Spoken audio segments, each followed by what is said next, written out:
Hello and welcome back to Chapter 5, Lecture number 23.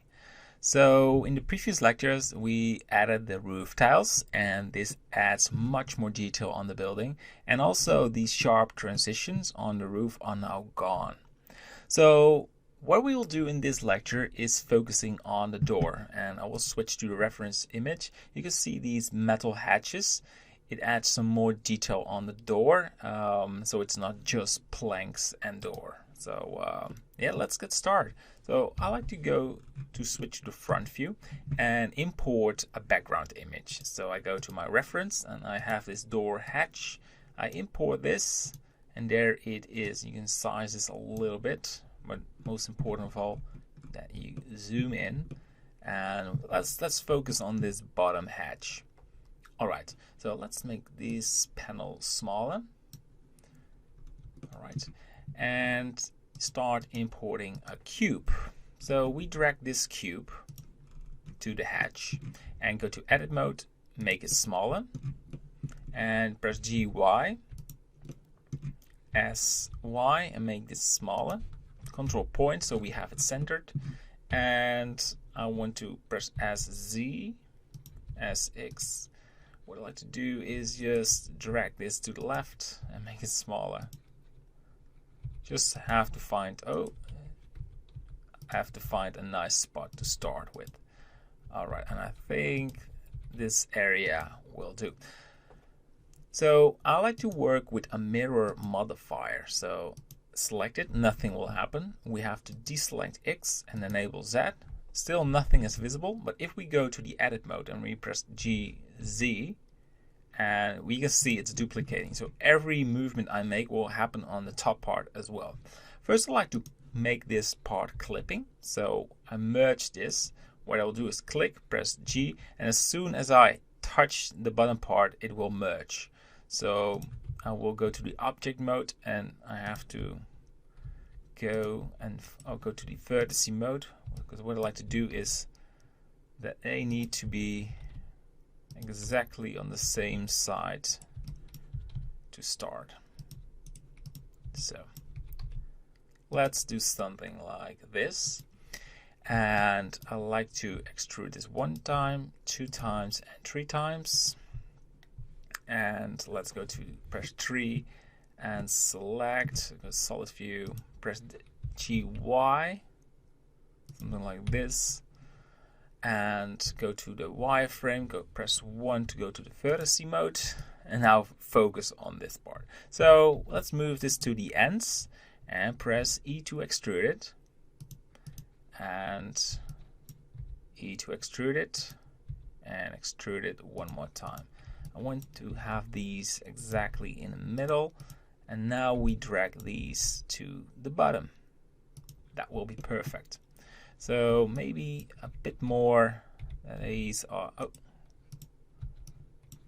exactly centered, and we continue.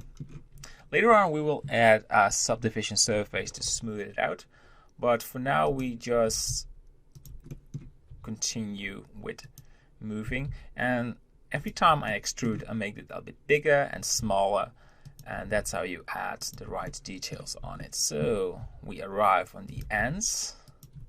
So this is an important part. What you need to do is you have a sort of a sculpture right there, and it starts, you can see there's a curvy area. So just extrude it, make it smaller, extrude it and make it bigger. 1 more time, and that's pretty much it for the ends. And now I like to focus on the sculpture. So let's add an edge line and drag this one a little bit to the bottom. And now we're going to extrude it. I know I'm going a little bit fast, but we have to do this to speed up the how do you say, the progression, because we need to improve our work, and there are a lot of things to do. Alright, so this area is a little bit challenging, so I like to add an edge line, and so we have this covered. So let's extrude this, and we have something like this. Again, later on we will add a subdivision surface, and that will make it very nice and smooth. But for now we need to be aware to make this looks nice as Z, and then we'll do this one more time. All right. So if I go to the solid mode, we have something like this. Good. And I want to Alt right click on this area. Let's focus. I want to add, yeah, only this part. And I want to lower this. Yes. Good. And now I want to add this subdivision surface, and we have a smoothed model, but we're not there yet. We want shade smooth, and you can see there's a sort of a issue in the middle, and that's because this mirror modifier uses these faces, and we have to remove it. So we select it and press X and remove the faces, and now if we enable the mirror modifier, it looks way better. So I like to add some, let's go to the object mode, to the vertex selection mode and wireframe. I like to add some edge lines to smooth it out. Yeah. And we can continue in this area as well. No, that one's good. So it looks much better. And we want to grab these, press GY. Okay, cool. Cool. And this looks very small, so maybe we need to drag these a little bit more to each other. And stretch it out. There's a sort of a delay every time I touch them. But nice. And I don't really care that it is not exactly the same as the top, because this is just a photo reference. But I do care about these. So let's try to move it a little bit more out. Nice. So let's focus on the material. We go to the material tab, new, call this iron hatch, underscore hatch. Caps again. Here on, you don't want to name it in caps. And we need to name it as well, the object on hatch. I will apply the mirror as well. So now you can go back, and we go for a smart UV projection. Just click OK, and look at that. There is your projection. I want to go to the material, and we grab a nice looking metal texture. So I'm going to ignore this. Let's start with this metal texture, but later on I will ignore it, and we'll show you why. Go to the shading tab, and I want to go to the material preview. I will pause the video because it needs to load all the textures, and I just want to focus on this hatch. So we now have this texture applied. I want to make it look smaller. So material preview, select all of these objects and make this really small. Let's find our texture. That's the one. I really want the low poly, and I will show you why in a second.